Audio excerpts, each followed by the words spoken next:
If you have any interest in World War II, and especially the Pacific Theater, the National Museum of the Pacific War that we explored in Fredericksburg, Texas, is a must-see. On this trip, we also learned the history of a local hospital turned kitchen shop, which fascinated our two friends, both of whom are retired nurses.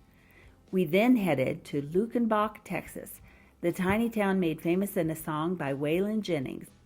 We are Ron and Bev. Thanks for joining us as we travel with friends on this retirement journey. From New Braunfels, Texas, where we were staying, we passed vineyards and wineries on our way to the town. Our main goal was to see the National Museum of the Pacific War, and it just happened to be the birthday of native son Admiral Chester Nimitz. The building you are standing in was built as a hotel in the 1850s by Chester's German-born grandfather. In 1939, he became chief of the Bureau of Navigation. President Roosevelt assigned Nimitz as the commander-in-chief of the Pacific Fleet. Nimitz, reportedly a humble man, probably had no idea people would be celebrating his 139th birthday with birthday cake and games. The museum is open every day except Tuesday, and one-day tickets range from $10 to $24. Its 6 acres include a memorial courtyard with plaques that recognize heroic efforts in the Pacific. Ron is pointing out that he was a Marine, but not in World War II. Also on the grounds, a Japanese Garden of Peace was donated by Japan to the U.S. in May 1976. Both the memorial courtyard and Japanese garden are free to visit when the museum is open. Because our tickets allowed exit and re-entry, we took our picnic lunch to the town's market plots. We were the only ones picnicking, despite scores of tables, which are apparently used during the many festivals in this town with a German heritage. While the men returned to the museum, the women took a short break to shop on their way back down Main Street and discovered a bustling shopping area with many cute stores and friendly salespeople. A highlight was hearing the history of an old hospital in town, whose owner turned it into a kitchen tools and cookware gift shop.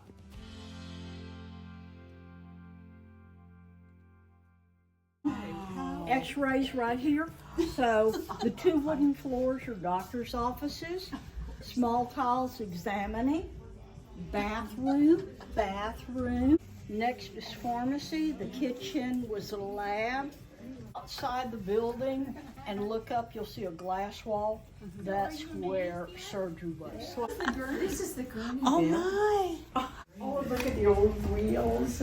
Then it ceased to be a hospital in 1971 when the other hospital opened, but it continued on as a clinic until 1999.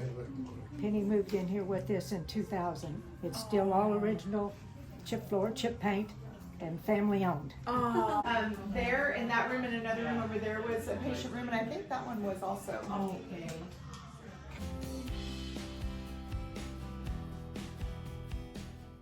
Back at the Pacific War Museum, the Plaza of Presidents includes 10 monuments honoring presidents who served in World War II, including Roosevelt and Truman as commanders-in-chief.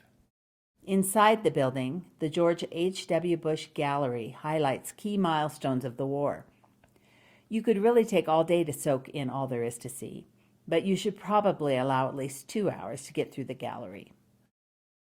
In the display on Pearl Harbor, a captured midget submarine is on exhibit. It was one of 5 subs the Japanese used for the Battle of Pearl Harbor. Pearl Harbor. American President Franklin D. Roosevelt wanted to strike back hard. This museum came to be after Admiral Nimitz was asked if he would allow a museum in his honor. At first he turned it down. Later, he agreed with the stipulation that the museum would honor all those who served and helped in the Pacific War effort. It is now a Texas Historical Commission property operated by the Admiral Nimitz Foundation and a Smithsonian affiliate. Walking through the museum, try to plan your exit in time to see the Pacific War Zone, which is down the road on a separate campus from the main museum. It includes the Pacific Aviation Exhibit, a PT boat exhibit, and the Living History Battlefield. Closes at 3 p.m., 2 hours earlier than the main building.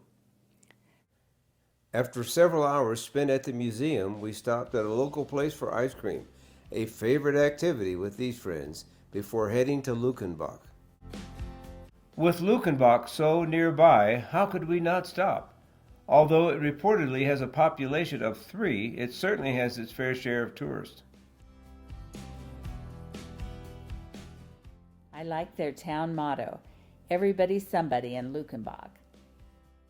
The former post office houses a gift shop with a bar out its back door, and with a dance hall, warehouse, clothing shop, and music venues. It may not be more than a crossroads, but it's certainly a hopping place.